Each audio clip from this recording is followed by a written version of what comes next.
তুমি দেখো Q2 charge আনতে গেলে তুমি দেখো যে বল কতটা হবে, ফোর্স কতটা, দেখো স্থিরতারিতিক বল কতটা হচ্ছে না 1/4πε0 Q1 Q2/r। এখানটায় চলে আসার পর দেখো যে ক্ষুদ্র সরণ dr এর জন্য কৃতকার্য কত। এখন dw লিখেছি, আগে লিখছিলাম edr, এখন লিখতে হচ্ছে fdr। আগে ছিল একক আধানের বল মানে ক্ষেত্র প্রাবল্য, এনেছিলাম একক আধানকে, এখন না, এখন ক্ষেত্র প্রাবল্য হলে হবে না, কিউ আধানকে আনছি, তাহলে ওদের দুজনের মধ্যে বল কত, এফ বল, তাহলে এফ ইন্টু ডিআর। বলের আর আধানে সরণের মধ্যে ডিরেকশন বিপরীত বলে মাইনাস সাইন এসে গেছে। ডিডব্লিউ আগের মতো সিমিলার, একদম হুবহু এক, আমি কিচ্ছু এখানে কথা বলে যাব না, শুধু আগে একটা কিউ ছিল, এখন Q1 Q2 দুজন এসেছে, চলবে। আগের ইন্টিগ্রেশন বলছিলাম -1/r, এখনও বলবে। আগে লিমিট দিয়েছিলে ফ্রম ইনফিনিটি টু আর, হ্যাঁ, এখানে সেটা দিলে পরে আমরা কথা পাবো u = 1/4πε0 Q1 Q2/r। এটা হয়ে গেল পোটেনশিয়াল। তো পোটেনশিয়ালকে ইউ অক্ষর দিয়ে প্রকাশ করা যায়, পোটেনশিয়ালই নয়, পোটেনশিয়াল এনার্জি, পোটেনশিয়াল এনার্জিকে ইউ অক্ষর দিয়ে প্রকাশ করা হয়েছে, তার একক হিসাবে জুলে হবে। যদি একে একটা Q1 দিয়ে ভাগ করে দিই নিচেতে, বা Q2 দিয়ে নিচেটাই ভাগ করে দিলাম, তাহলে কি হলো, একক আধানের স্থিতিশক্তি, তখনই এটা ভি হয়ে যাবে, তখনই এটা ভি হয়ে যাবে। বললাম যে W = VQ, W/Q মানেই ভি লিখতে পারি, ইউটা ডব্লিউ লিখি না, এখানে ইউকে স্থিতিশক্তিকে ডব্লিউ দিয়ে লেখা হয় না, ইউ দিয়ে লেখা হয়, তাহলে U/Q2 মানেই হচ্ছে ভি। আগে যেমন তুমি বলের সঙ্গে ক্ষেত্র প্রাবল্যে যেমন সম্পর্ক ছিল F/Q = E, বল ভেক্টর, ক্ষেত্র প্রাবল্য ভেক্টর। একক আধান ধনাত্মক আধানের উপরে বল হচ্ছে ক্ষেত্র প্রাবল্য, এখানেও দুজনেই ভেক্টর ছিল, এখানে ইউও স্কেলার, স্থিতিশক্তি স্কেলার, ভিও স্কেলার। ই এর ইকুয়েশন এইটা, ভি এর ইকুয়েশন একটা বাদ, অর্থাৎ Q2কে যখন ভাগ দিয়ে নিয়ে আসবো তাকেই ভি বলবো। একটা আধান থাকবে, ই এর ক্ষেত্রে একটা আধান ছিল, কিন্তু এফ এর ক্ষেত্রে দুটো আধান ছিল, এখানে ইউ এর ক্ষেত্রে দুটো আধানের গুণ, আর ভি এর ক্ষেত্রে একটা আধান। ফারাকটা কোথায় দেখছো, ওখানে দেখো নিচেগুলো r² ছিল, ক্ষেত্র প্রাবল্য বা বলে ইলেকট্রোস্ট্যাটিক ফোর্সে r² ছিল, আর এখানে পোটেনশিয়াল বা পোটেনশিয়াল এনার্জিতে নিচে শুধু এক ঘাত আছে, কেননা বলের সঙ্গে একটা দূরত্ব গুণ করতে গিয়ে একটা পাওয়ার কেটে গেছে, একটাই থাকবে। এইটা হচ্ছে ব্যাপার। এরপর লাস্ট আমরা যে জিনিসটা বলবো যে হ্যাঁ, মোট স্থিতিশক্তি, এখানে একটা কথা বলে নিই, যে একটা যে ছবি আছে, ছবিটা হয়তো পরিষ্কার হয়নি, দেখো তিনটে আধান দেখেছি, একটা দুটো আধান যে সবসময় থাকবে তা তো নয়, একটা আধানের জন্য কোনো স্থিতিশক্তি সংস্থা হবে না, দুটো থাকতে হবে মিনিমাম। তিনটে যদি থাকে Q1 Q2 Q3, তিনটে আধান। আমি মনে করছি Q1 আধানটা ছিল, Q2টাকে আমি বাইরে থেকে নিয়ে এলাম, কোথা থেকে, অসীম থেকে নিয়ে এলাম, তাহলে কতটা কাজ করতে হলো, 1/4πε0 Q1 Q2/r12, এটা r12 তুমি করে এলে এটা। এরপরে মনে করো ওই কাজটা যতটা করলে পোটেনশিয়াল এনার্জি জমা হলো, এই আধানটা তখনও ছিল না, একে অসীম থেকে নিয়ে আসছি, নিয়ে আসতে গেলে এর এগেনস্টও কাজ করতে হচ্ছে, এর এগেনস্টও কাজ করতে হচ্ছে, তাহলে এর জন্য কতটা সে মানে স্থিতিশক্তি জমা করবে এখানে না, Q1 Q2/r31, মানে এদের মধ্যে দূরত্ব, এর জন্য কত করবে না, এটার জন্য কাজ করতে হবে না আর এটা Q2 Q3/r13, এইটা। তাহলে সবগুলো যেহেতু স্কেলার বলেছিলাম, সবগুলোকে দেখো নিচে দেখো, সবগুলোকে আমরা কি করে দিয়েছি, যোগ করে দিয়েছি। SI হলো 1/4πε0 Q1 Q2/r12, ওদের মধ্যে দূরত্ব, তারপরে এইটা এদের মধ্যে দূরত্ব, এইটা এদের মধ্যে দূরত্ব। যদি তিনটে নিয়েছি বলে তিনটে পেলাম, যদি ফোর্থ চার্জকে নিয়ে আসি তাহলে আরও তিনটে কাজ বেরোবে, ওর সঙ্গে একের সঙ্গে দুইয়ের সঙ্গে তিনের সঙ্গে তিনটে কাজ বেরোবে, অর্থাৎ আরও পোটেনশিয়াল এনার্জিটা বেড়ে যাবে। এই প্রসঙ্গে একটা কথা বলে রাখবো, যদি এখানে যে Q1 Q2 Q3 এদের মধ্যে যে কেউ নেগেটিভ হতেই পারে, যেই নেগেটিভ হোক না কেন তার জায়গায় একটা মাইনাস বসিয়ে দেবে, এই দুটোই যদি নেগেটিভ হয় তাহলে মাইনাসে মাইনাসে অলরেডি প্লাস হয়ে যাবে, অর্থাৎ আধানগুলো চিহ্ন সহ এই সমীকরণে বসবে। যেমন ক্ষেত্র প্রাবল্য বা বিভবের বলের ক্ষেত্রে চিহ্ন সহ বসেনি, ডিরেকশন অনুযায়ী বসেছিল ভেক্টর বলে, আর এরা স্কেলার রাশি, তাই এদের চিহ্ন সহ অ্যালজেব্রিক যে সাইন আছে সেই অ্যালজেব্রিক সামাপও হবে, অ্যালজেব্রিক সাইন অনুযায়ী তারা এখানে বসে যাবে। এরপরে নেক্সট আমরা যেটা করে নেব যে তড়িৎ দ্বিমেরুর জন্য স্থিতিশক্তি, তড়িৎ দ্বিমেরুর জন্য স্থিতিশক্তি না, তড়িৎ দ্বিমেরুতে একটা সিস্টেম তড়িৎ ক্ষেত্রে তাকে রাখা যেতে পারে। তো আমরা জানি যে কেন তার জন্য স্থিতিশক্তি জমা হবে, তড়িৎ দ্বিমেরুর জন্য কেন স্থিতিশক্তি জমা হবে না, আমরা মনে করছি দেখো হ্যাঁ আমরা মনে করছি এইটা একটা তড়িৎ ক্ষেত্র, সুষম তড়িৎ ক্ষেত্র আছে এখানে। তো সুষম তড়িৎ ক্ষেত্রের ডিরেকশনগুলো দেখো সব ওপরের দিকে, অ্যারো দিয়ে দিয়েছি সব ওপরের দিকে, এবং এখানে মাইনাস কিউ আছে এখানটায়, প্লাস কিউ আছে এখানটায়। ই এর সঙ্গে পি ভেক্টর আছে এদিকে, অ্যাঙ্গেল কতটা করেছে, থিটা অ্যাঙ্গেল করেছে, অ্যাঙ্গেলটা হচ্ছে থিটা, এই যেখানে থিটা অ্যাঙ্গেল করেছে। এখন কেন এখানে স্থিতিশক্তি থাকবে না, এখনই দেখো একে যদি আমি ঘুরিয়ে আনতে চাই তাহলে কিছু ওয়ার্ক ডান করতে হবে। তা ওয়ার্ক ডান মানে টর্কের এগেনস্টে, ফোর্সের এগেনস্টে নয়, কিন্তু ঘূর্ণনের ক্ষেত্রে টর্ক থাকে। তার টর্ক আমরা বার করেছিলাম, খুব ইম্পর্টেন্ট বলেছিলাম সেখানেও, এখানেও বলছি এটাও ভীষণ ইম্পর্টেন্ট। হ্যাঁ এখানেও এটা ভীষণ ইম্পর্টেন্ট, স্টার মেরে দিচ্ছি এখানটায়, হ্যাঁ ওখানেও দিয়েছিলাম। আচ্ছা এরপরে দেখো সেই ইকুয়েশনটা আমরা করবো এখানে।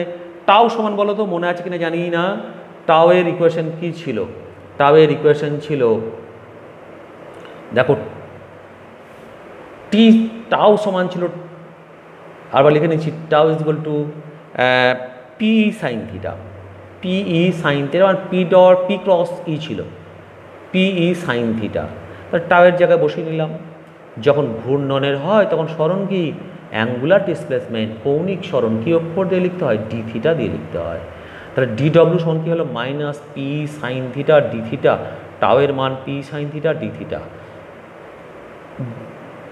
এখানে কেন মাইনাসটা দিয়েছি না, মাইনাসটা দিয়েছি তুমি দেখো যে সাম্য অবস্থান, অর্থাৎ এই সোজাভাবে যখন থাকবে পেনটা দ্বিমেরু, একে যদি থিটা কোণে ঘোরাতে চাই সঙ্গে সঙ্গে টর্কের এগেনস্টে ঘোরাতে হবে, সেই অপোজিট ডিরেকশন হচ্ছে বলে মাইনাসটা এসেছে। আগেও তুমি ওটা দেখেছো, বলের অপোজিটে ছিল বা ইলেকট্রিক ফিল্ডের অপোজিটে ছিল।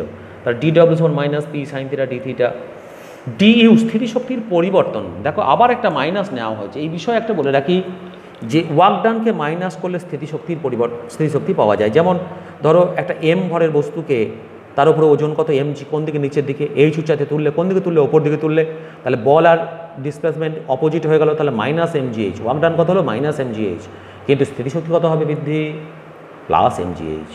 তার মানে কি হয় না, ওয়ার্ক ডানকে একটা মাইনাস সাইন দিয়ে গুণ করলেই স্থিতিশক্তির পরিবর্তনটা পাওয়া যাবে। সেই জন্য ডিইউটাকে আমরা DU is equal to minus of D W, তাহলে ওটা মাইনাস ছিল সেটা প্লাস হয়ে গেল, P sine theta d theta হয়ে গেল। এরপরে আমি মনে করছি থিটা 1 পজিশন থেকে থিটা 2 পজিশনে নিয়ে যাব দ্বিমেরুটাকে। তাহলে এখানেও কী হবে না, থিটা 1 টু থিটা 2 ইন্টিগ্রেশন করতে হবে। এটাকে কী লিখবো না, এটা ইউ থিটা 2, মানে থিটা 2 এইটা মাইনাস এটা হবে তো এর ইন্টিগ্রেশনটা। তাহলে ইউ হলো থিটা 2 পজিশনের জন্যে, আর ইউ 1 হচ্ছে থিটা 1 পজিশনের জন্যে। আমি এখানে পেনটা রাখছি, মনে করো এটা 0 ডিগ্রিতে আছে, এটা থিটা 1, এটা থিটা 2।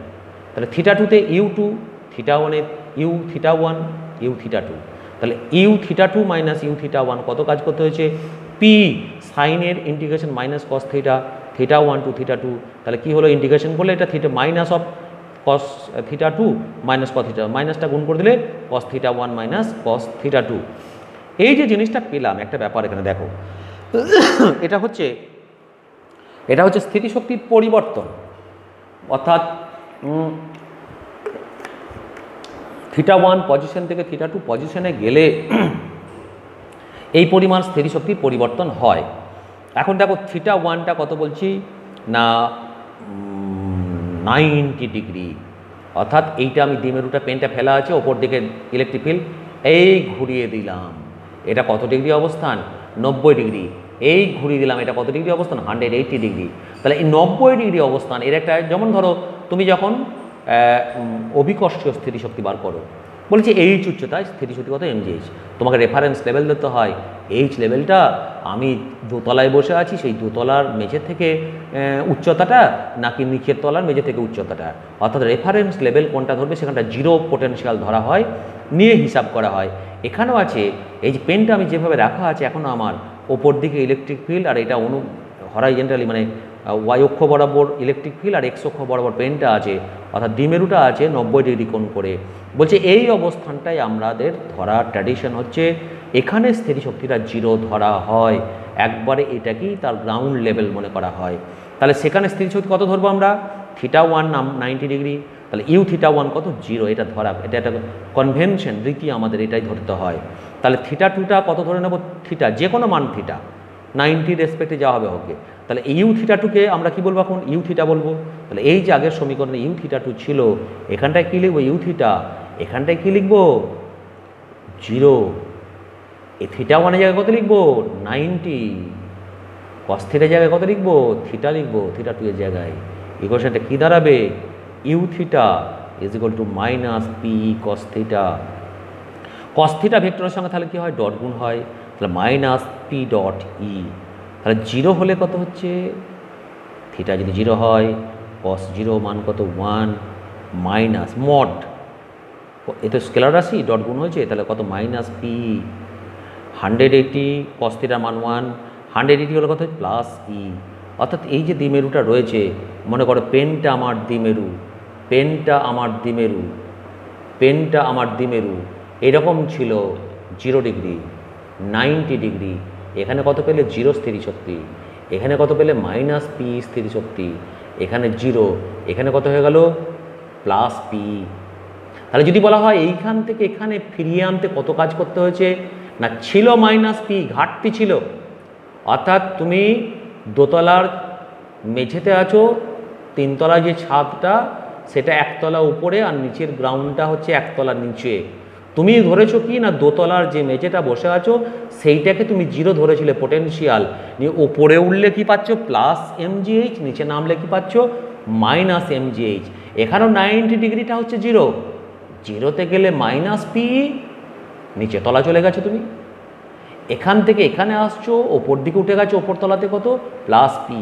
তাহলে নিচের তলা থেকে ওপর তলায় উঠতে গেলে তোমার কত যেতে হচ্ছে এইচ প্লাস এইচ, তাহলে কত 2h, তাহলে কত স্থিতিশক্তি মোট বাড়বে নিচের তলা থেকে একবারে তিনতলা ছাদে, না 2 mgh। এখানে তাই পি আর এটা মাইনাস পি, তাহলে কত হবে 2p। যদি বলা হয় এখান থেকে এখানে আনতে কত কাজ করতে হবে, 2p কাজ করতে হবে এই পোটেনশিয়ালটা বাড়াতে। ক্লিয়ার হয়েছে? তাহলে সেখানে আমাদের এটা মিনিমাম, তাহলে ম্যাক্সিমাম হচ্ছে 180তে পি, মিনিমাম হচ্ছে 0 ডিগ্রিতে মাইনাস পি। এবার দেখো সমবিভব তল। সমবিভব তল কাকে বলে, না কোনো তড়িৎ ক্ষেত্রের মধ্যে একটি তলের সব বিন্দুতে বিভব যদি সমান হয়, যেমন ধরো ওই যে তড়িৎ দ্বিমেরুর লম্ব সমদ্বিখণ্ডক বরাবর একটা তল ভেবেছিলাম, যে তলটা শূন্য তল, শূন্য বিভব তল, কিন্তু সমবিভব তল তো বটে, কারণ সব বিন্দুতেই তার বিভব কি সমান, সমবিভব। একটা গোলক, আহিত গোলকের আমরা বিভব একটু আগে প্রথম দিকেই বার করেছিলাম, সেখানে কি পেলাম না পৃষ্ঠে সব বিন্দুতেই কিরে 1/4πε0 Q/R। তাহলে কি সেটা সব বিন্দুতেই বিভবটা কি সমান, তাহলে ওই গোলকের পৃষ্ঠের প্রতিটি তলকে কি বলা হবে, সমবিভব তল। শুধু ওই পিঠটাই নয়, আমি ওই গোলককে কেন্দ্র করে আমি কাল্পনিক যতগুলো গোলক ভাববো, কাল্পনিক যতগুলো গোলক ভাববো, সব গোলকের পিঠগুলো সমান বিভব থাকবে এবং সবাই হবে সমবিভব তল। আর সমবিভব তল যদি হয়, তুমি তড়িৎ ক্ষেত্রে বলছে তার বৈশিষ্ট্য কি, না কোনো আধানকে সমবিভব তলের এক বিন্দু থেকে অন্য বিন্দুতে নিয়ে যেতে কোনো কাজ করতে হয় না, তাই তো। বিভব যদি সমান থাকে তাহলে বিভবের পার্থক্য 0, আর বিভবের পার্থক্য যদি 0 হয় W = VQ, V0 বিভবের পার্থক্য 0, কিউ আধান আছে কিন্তু V0 হওয়ার জন্য W কি হলো কাজ 0 হয়ে গেল। সুতরাং সমবিভব তলের এক বিন্দু থেকে অন্য বিন্দুতে যেতে কোনো কাজ করতে হয় না। আর ক্ষেত্র বলরেখাগুলি সমবিভব তলকে লম্বভাবে ছেদ করে। তুমি জানো একটা গোলক, আহিত গোলক থেকে বলরেখা কীরকমভাবে বেরিয়ে যায়, লম্বভাবে বেরিয়ে যায়। তার মানে যদি সমবিভব তল তো বটেই ওটা, তাহলে যদি তোমায় বলে সমবিভব তলকে লম্বভাবে ছেদ করে, যদি এবছর না পড়ে থাকে এটাও ভীষণ ইম্পর্টেন্ট, পরের বছর পড়বে। দেখো এখানটায় আবার পরের পাতায় চলে এসেছি, যে একটা সমবিভব তল এখানে আমরা আঁকতে চেয়েছি। হ্যাঁ, এই যে এইরকম একটা তলকে সমবিভব তল ভেবেছি। তো সমবিভব তলের আমরা খুব কাছে কাছে দুটো বিন্দু নিয়েছি, খুব ইম্পর্টেন্ট। এবার লাস্ট ইয়ারে পড়েছিল, এবছর পরীক্ষা হয়নি এখনও। তো এখানে এই দুটো বিন্দু এত গায়ে গায়ে বিন্দু দুটো নিয়েছি, যেটা আমাদের ছবি দিয়ে প্রকাশ করা সম্ভব নয়। ছবিতে প্রকাশ করার জন্য মানে ডিআর দূরত্ব, তুমি ক্যালকুলাসের ডিআর ব্যাপার বুঝে গেছো যে কতটুকু ছোট হবে। আমি মনে করছি যে না, বলরেখাটা লম্বভাবে ছেদ করেনি, ইলেকট্রিক ফিল্ড যেদিকে হয় বলরেখা সেদিকেই হয়। মনে করলাম থিটা কোণ করে ও তলের সঙ্গে, এই তলের এটা স্পর্শক আঁকলাম, সেই স্পর্শকের সঙ্গে থিটা কোণ করে ইলেকট্রিক ফিল্ড বা বলরেখাটা বেরিয়ে গেছে, এটা ধরে নিলাম, প্রথমে ভুলটা ধরে নিলাম, এই কোণটা থিটা হয়ে গেল। তাহলে বলো তো এই দিক বরাবর এর কতটা কম্পোনেন্ট পাবো? ই কস থিটা পাবো। আমি বলছি এত কাছে বি বিন্দুটা আছে যে ও প্রায় গোলকের পিঠেই লেগে আছে, তাহলে বি বিন্দু আর এ বিন্দু সমবিভব তলেই আছে, যদি সমবিভব তল হতে হয় এটা, তাহলে বি আর এ বিন্দুর মধ্যে আধানটাকে নিয়ে যেতে কোনো কাজ করতে হবে না। তাহলে তুমি জানো যে ডিভি ইজ ইকুয়াল টু, আগে করে এসছো ইডিআর, মাইনাস ছিল এখানে মড যদি নিই আমি, তাহলে বিভবের পার্থক্য করে dv is equal to E cos theta হবে এখানে। আর কারণ ওখানে কম্পোনেন্টটা কী পেয়েছি, এদিকে নিয়ে আসছি, ওদিকে তো নয়, এদিকে নিয়ে যাচ্ছি বি থেকে এতে, তাহলে ই কস থিটা ইন্টু ডিআর। এরপরে দেখো এ আর বি বিন্দুর সমবিভব তলে অবস্থিত, তাহলে ডিভি কত রে? 0। সমবিভব তলে বিভব পার্থক্য থাকে না, ডিভি 0, তাহলে ই কস থিটা ডিআর সমান 0। ইটাও 0 নয়, ইলেকট্রিক ফিল্ড আছে, আহিত গোলক ভাবো ওটাকে, আহিত পৃষ্ঠ ভাবো, ডিআর 0 নয়, এ বি বিন্দুর মধ্যে দূরত্ব আছে, তাহলে এই ইকুয়েশনটা 0 হতে গেলে কস থিটা সমান 0 হতেই হবে, থিটা সমান কি π/2। তাহলে আমরা এখানে ছবিতে যেটা দেখিয়েছিলাম থিটা, এই থিটাটা যদি π/2 হতে হয় তাহলে কোন দিকে হবে? এই দিক বরাবর হতে হবে, তাহলে থিটা 90 ডিগ্রি হয়ে গেল, অর্থাৎ লম্বভাবে সমবিভব তলকে তড়িৎ ক্ষেত্র রেখা লম্বভাবে ছেদ করে, প্রমাণ হয়ে গেল। এরপর একটা করেছি, এটা অপশনাল, তুমি করতেও পারো আবার নাও করতে পারো। তোমাকে বলেছি এখানে কি না, দোলন, কার দোলন না, তড়িৎ ক্ষেত্রে তড়িৎ দ্বিমেরুর দোলন। তো তড়িৎ দ্বিমেরুর দোলন কীরকম হবে না, tau is equal to minus p sine theta, tau সমান জানো তুমি, টাউ সমান কী রে না, এফ সমান হয় এম এ ভর ইন্টু ত্বরণ, টাউ সমান কি হয় আই জড়তা ভ্রামক ইন্টু আলফা কৌণিক ত্বরণ, পি সাইন থিটা, তাহলে আলফা সমান কি হলো দেখো মাইনাস পি। থিটা খুব যদি ছোট হয়, সেই তুমি সরল দোলকে করে এসেছিলে, থিটা খুব ছোট হলে সাইন থিটা লেখা যায়, আই আলফা সমান মাইনাস পি থিটা, আলফা সমান minus p by I into theta, alpha সমান omega square minus omega square theta. তাহলে ওমেগাটাকে এই যে এইটা পুরোটাই ধ্রুবক, তো এটা ওমেগা স্কোয়ার ধরে নেওয়া হয়েছে, তাহলে alpha proportional to minus theta. তুমি সিম্পল হারমোনিকে বসছিলে যে a proportional to minus x, ত্বরণ সমানুপাতিক সরণ মাইনাস অফ সরণ, তাহলে সেটা মিলে গেছে, অর্থাৎ সরল দোলগতিতে এই যে লিখেছিল এটা কেবল ছেড়ে দিলেই এরকম করে দুলবে, এইরকম সাম্য থেকে এরকম করে দুলতে থাকবে। তার পর্যায়কাল কত হবে না, ওমেগার জায়গাটা কি আছে পি বাই আই, ওমেগা স্কোয়ারের জায়গায়, তাহলে ওমেগা সমান পি বাই আই, টাউ সমান কী হবে 2π√π/পি, আবার টি সমান টি মানে পর্যায়কাল, হ্যাঁ ওমেগা টি সমান তো 2π/ওমেগা, আর এন সমান ওমেগা/2π, তাহলে সেটা বসালে এইটা পাওয়া যাচ্ছে, অর্থাৎ এগুলো আমরা বার করতে পারি। এটা নিয়ে এন্ট্রান্স পরীক্ষায় কিছু অঙ্ক দেয়, যেমন ধর তোর এখানে টি সমান কত দুলিয়ে দিয়েছিস 2π, এখন একটু আগে করেছি যেটা এই শুধু সরল দোলক যদি হয়, সিম্পল মানে কোনো হচ্ছে আধান ইলেকট্রিক ফিল্ড কিছু নাই, তাহলে এটা সিম্পল একবার সে করে এসছো 2π√π/L/G। এরপর আমি কয়েকটা জায়গা দেখাচ্ছি, এগুলো এন্ট্রান্স পরীক্ষাতে থাকে সাধারণত। বলছে এটা আহিত, এই যে তোমার ইয়েটা আছে ববটা নেওয়া আছে, এই ববটা আহিত বব, কত আধান আছে, কিউ আধান আছে, আর ইলেকট্রিক ফিল্ডটা কোন দিকে আছে, ডাউনওয়ার্ড ডিরেকশনে আছে, তাহলে একটা জিনিস ভাবো, ওজন কাজ করছে নিচের দিকে এমজি, আবার কিউই বলটা এর উপরে ই ইলেকট্রিক ফিল্ড এদিকে থাকলে কিউ আধানের উপর কত বল ক্রিয়া করে, কিউই আগে বলে দিয়েছি, অনেকবার বলেছি, এটা খুব মনে রাখতেই হবে। তাহলে মোট বল কত হলো এমজি প্লাস কিউই, তাহলে এর ওজনটা কী হলো বেড়ে গেল বলটার, তাহলে আপাত ওজন কত হবে এমজি প্লাস কিউই, জি ড্যাশ আপাত ত্বরণ কত হবে জি প্লাস কিউই বাই এই এমটা দিয়ে ভাগ হয়ে গেল। তাহলে টি ড্যাশ পরিবর্তিত ওই পর্যায়কাল কত হবে 2π√π/L/G ড্যাশ, নট জি, এখন জি ড্যাশের ভ্যালু কত L/G প্লাস G/M, তাহলে কি আগে থেকে বেড়ে গেল, এইটা বেড়ে গেলে টি ড্যাশটা কী হবে কমে যাবে, তাহলে এর পর্যায়কাল কমে যাবে, অর্থাৎ কম্পাঙ্কটা এর বেড়ে যাবে। আবার এখানে দেখো পরেরটা দিই, সব প্রবলেম কীরকম দেওয়া আছে না, ইটা ওপর দিকে, তাহলে বলটা কী হলো ওপর দিকে, আপাত ওজন কী হবে কমে যাবে, নিচের দিকে ওজন কত এমজি দেখে নেওয়া পরে, এমজি ড্যাশ কি এমজি মাইনাস কিউই, তাহলে জি ড্যাশ কত জি মাইনাস কিউই বাই এম, তাহলে টি ড্যাশ কত হবে 2π√π/L/G সমান 2π√L/g মাইনাস QE/m। তাহলে নিচেটা কমে যাচ্ছে, পর্যায়কাল কী হবে এখানে বেড়ে যাবে। হ্যাঁ, সেই ফর্মুলা করা আছে এখানে। লাস্ট একটা যেটা আছে সেটা হচ্ছে যে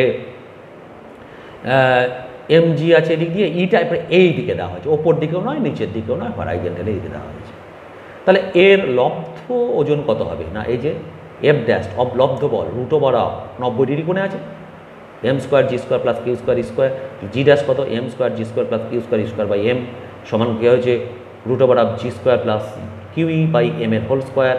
বসিয়ে দিয়ে এটা পাওয়া গেছে, মানটা বসিয়ে দিয়ে এটাও তোমার দেখো নিচেটা বেড়ে গেছে, মানে কমে যাবে একটু পর্যায়কাল, কিন্তু এরকম সরাসরি হবে না, এরকমভাবে তার সম্পর্কটা আছে। লাস্ট একটি কথা বলবো শুধুমাত্র, যে এটা ফর্মুলা জানা থাকলে 1 নম্বরে কোশ্চেন করতে পারবে। 1 নম্বরে কোশ্চেন করতে পারবে, এটা হলেই শেষ হয়ে যাবে। হ্যাঁ, এটা হলে এখান পর্যন্ত দেওয়া আছে যে n সংখ্যক আহিত তরলবিন্দু। আহিত তরলবিন্দু মানে প্রতিটা তরলবিন্দু গোলাকার, তার একটা বিভব আছে, যেহেতু আহিত প্রতিটি বিভব কত ছোট হাতের ভি। বলছে তরলবিন্দুগুলি সংযুক্ত করে একটি বড় তরলবিন্দুতে পরিণত করা হলে তার বিভব কত হবে।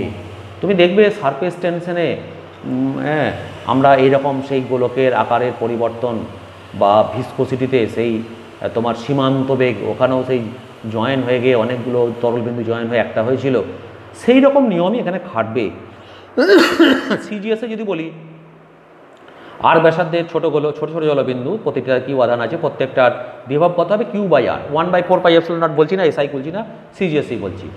আচ্ছা, বড় তরলবিন্দু ব্যাসার্ধ কত হয়েছে বড় হাতের আর, কতগুলো ছোট নিয়ে একটা বড় হয়েছে, n সংখ্যক ছোট নিয়ে একটা বড় হয়েছে, কোন প্যারামিটারটা একই থাকবে, ভলিউমটা একই থাকবে, জলের আয়তন একই থাকবে, অর্থাৎ বড় বড় জলবিন্দুর যে আয়তন সমান n সংখ্যক ছোট জলবিন্দুর আয়তন। তাহলে এটা তুমি সে আগে করেছো, দেখবে বড় হাতের আর সমান n⁻⁰, ছোট হাতের আর এই রিলেশন পেয়েছো। বড় বিন্দুতে মোট আধান কত থাকবে না, প্রতিটাতে কিউ করেছিল, প্রতিটা তরলবিন্দুতে nটা তরলবিন্দু ছিল, তাহলে একটাতে যদি কিউ থাকে nটাতে কত থাকবে n কিউ, তাহলে মোট আধান কত Q = n কিউ। তাহলে বড় বিন্দুর বিভব কত হবে, তার ফর্মুলা কি, বড় হাতের কিউ মোট আধান বাজিত বড় হাতের আর। বড় হাতের কিউটা কত রে n কিউ, আর বড় হাতের আরটা কত n⁻⁰ r। তাহলে V2 কত হচ্ছে n⁻2⁴ Q/r। তাহলে ভি কত হবে Q/r মানে ছোট হাতের ভি n⁻2⁴ স্মল ভি। তোমাকে যদি বলে কীরকম দেবে, যে একটা বিভব হচ্ছে 10 ভোল্ট করে, এই রকম তোমাকে বলবে, দেখবে 27টা বলবে, 64টা বলবে, 8টা বলবে, 8টা জলবিন্দু, 8 যদি এখানে এনের জায়গায় 8 বসাই, তাহলে 1/3 পাওয়ার 8 কত 2, 2 স্কোয়ার কত 4, এটা যদি 10 ভোল্ট হয় তাহলে 40 ভোল্ট হবে। অর্থাৎ এগুলো 1 নম্বরে কোশ্চেন থাকে, ভীষণ ইম্পর্টেন্ট এই ফর্মুলাটা। 2 নম্বরে হতে পারে, তুমি সরাসরি এই ফর্মুলাটা মনে রাখতে হবে, এই ফর্মুলা দিয়ে তুমি অঙ্কগুলো করতে পারবে। আমি অঙ্ক কিছু পাঠিয়ে দেবো, আজকে এখানে শেষ করলাম, তুমি ভিডিও রিভিউ করে দেখে নেবে। আর একটা কথা বলে রাখি, ভিডিওটা বেশি দিন আমার এখানে রাখা যাবে না, কারণ আমার পেজটা কমে যাচ্ছে। তোমাদের SD কার্ড বা তোমাদের স্টোর থাকলে সেখানে তুমি সেভ করে রেখে দেবে এটাকে। হ্যাঁ, ইউটিউব দেখো নাও পেতে পারো, আমি যদি ওখান থেকে ডিলিট করে দিই তাহলে চলে যাবে, সেই তোমরা নিজে সেভ করে রেখে দেবে, আমার পেজ কমে যাচ্ছে খুবই। ঠিক আছে, তাড়াতাড়ি করে নেবে সেই কাজটা, নিয়ে তারপরে পড়াশোনা করবে। রাখলাম, সবাই ভালো থেকো, সুস্থ থেকো।